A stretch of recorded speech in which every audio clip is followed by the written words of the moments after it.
পটুয়াখালী গলাচিপা চরকাতল থেকে আমরা 10,000 তরমুজ নিয়ে চাঁদপুরে আসছি, কিন্তু ফলন ভালো, তবে দামটা আমরা ঠিক মতন পাইতেছি না। আমাদের বাজার ঘাট খারাপ, কিন্তু আমাদের ফলন ভালো।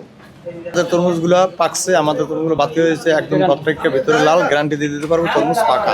বর্তমানে মাল পাকা শুরু করছে, আগে তো কাঁচা ছিল, এখন মাল পাকা শুরু করছে, মালের রেটও ভালো আছে, আমরা ফেরও খুশি।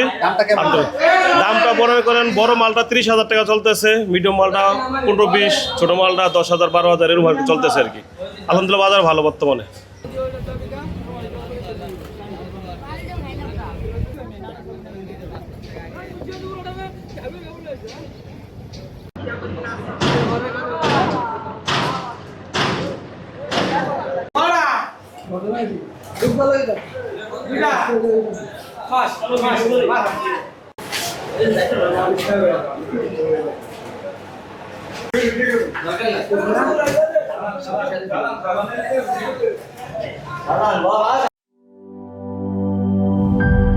গ্লিটারের টুইন লেমন ও অ্যান্টিব্যাকটেরিয়াল ফর্মুলা বাসনকে চকচকে জীবাণুমুক্ত করে আমাদের দেয় গ্লিটার গ্যারান্টি।